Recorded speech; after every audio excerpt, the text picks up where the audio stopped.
Cheap drones are beating Russia's billion-dollar air defenses.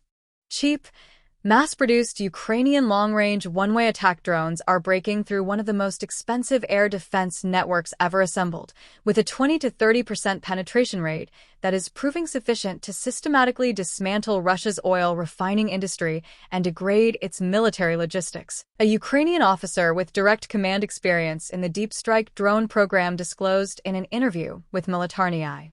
The officer, who serves as founder of the 14th Separate Regiment and leads the project team of the 1st Separate Center of the Special Purpose Forces, made clear that the 20 to 30% figure should not be read as a failure rate. It should be read as proof that Ukrainian drones, costing a fraction of the interceptors Russia fires to shoot them down, are defeating a layered air defense system that includes the S-300, S-400, Panzer S-1, Tor, and Buk complexes, systems whose combined procurement value runs into hundreds of billions of dollars and whose operating costs per intercept far exceed the cost of the drones they destroy. Russia has built the most densely layered air defense architecture in the world around its most critical facilities. Ukraine's drones are getting through it anyway, in growing numbers, week after week. Ukraine launched over 1,000 long-range drones at Russia in August 2024, according to analysis cited by Militarnyi. That figure grew to more than 3,000 in July 2025 and reached approximately 7,000 in March 2026. Russia's Ministry of Defense claimed to have intercepted a record 8,973 Ukrainian long-range drones in May 2026, a figure that, even discounted for the routine inflation in Russian official reporting, illustrates a trajectory with no ceiling in sight. If 20 to 30% of that May figure successfully struck their targets, somewhere between 1,800 and 2,700 individual strikes landed on Russian territory in a single month. That is not a nuisance. That is a strategic air campaign conducted without a single manned aircraft.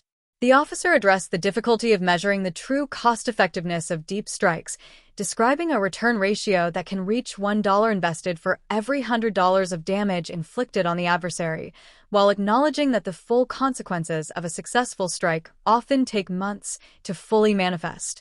Here, sometimes the process of understanding the damage caused stretches over months, he said in the Militarnyi interview.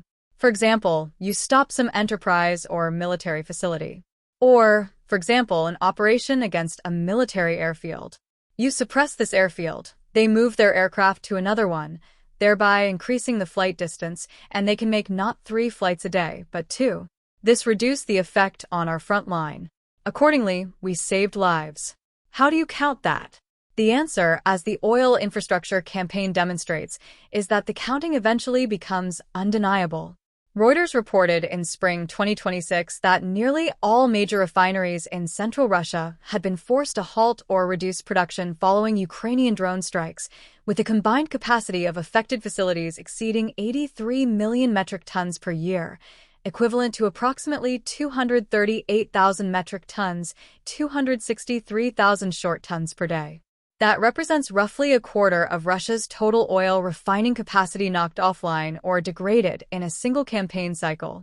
Russian diesel production fell from 7.5 million metric tons per month to 5.9 million metric tons in April and May 2026, a decline of more than 20% in a fuel category essential for both military vehicle operations and the civilian economy, sustaining Russian war production. Russia subsequently began planning to import gasoline by sea, according to Militarnyi, an extraordinary reversal for a country that ranks among the world's largest oil producers and has exported petroleum products for decades. The Atlantic Council documented in May 2026 that Ukrainian drone strikes against port terminals during the same period disrupted Russian oil export logistics alongside the refinery hits, compressing Russia's ability both to process crude into usable fuel and to export what it could not refine domestically. The combination of export disruption and domestic production loss is more damaging than either alone, because it simultaneously reduces the fuel available for Russian military operations and cuts the export revenue that funds the procurement, replacing those losses. The drone types conducting these strikes are lightweight, relatively simple aircraft produced at industrial scale by a growing Ukrainian defense industry that manufactured an estimated 4 million robotic and autonomous systems in 2025, according to the Council on Foreign Relations, with production tracking toward 5 to 6 million in 2026. The long-range variants carry warheads ranging from around 50 kilograms (110 pounds) in the case of the Firepoint FP1, which has a demonstrated range of up to 1,600 kilometers (994 miles), to the 105 kilogram (231-pound) warhead of the shorter-range FP2. Ukrainian President Volodymyr Zelensky announced on June 20, 2026, that Firepoint engineers had demonstrated the ability to strike targets at distances of up to 3,000 kilometers (1,864 miles), a range that places virtually every significant military and industrial facility in the Russian Federation within reach of Ukrainian systems, regardless of where they are positioned within Russian territory. Russia's air defenses are not passive in the face of this campaign. The S-400 Triumph, Russia's most capable long-range air defense system, is designed to engage targets at altitudes up to 30 kilometers (98,425 feet) and ranges up to 400 kilometers (249 miles), using radar and active homing missiles that cost several $1 million per round. The Panzer S-1, which defends point targets at shorter ranges, fires missiles costing hundreds of thousands of dollars each. A Ukrainian deep strike drone costs, by various public estimates, somewhere between $20,000 and $100,000 depending on type and payload. When Russia fires a Panzer interceptor missile worth $300,000 to shoot down a drone worth $50,000, it spends $6 to save one. When it misses, Ukraine lands a $50,000 weapon on a refinery that costs billions to repair and weeks to restart. That asymmetry is the economic engine of the entire campaign, and it operates in Ukraine's favor regardless of the interception rate, as long as enough drones get through to keep degrading what they hit. The officer was equally direct about the command structure governing all of this. No unit operating deep strike drones selects its own targets.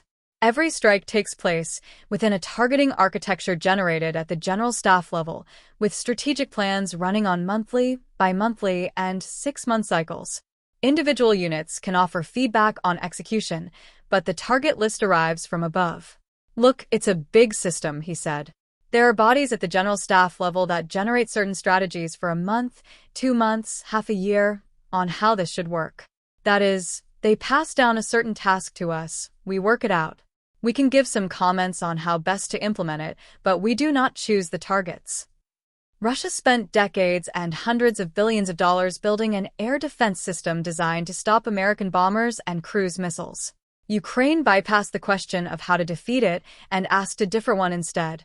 How many cheap drones does it take to overwhelm it? The answer, refined over 2 years of operational learning, appears to be more than Russia can intercept, launched faster than Russia can replace its missiles.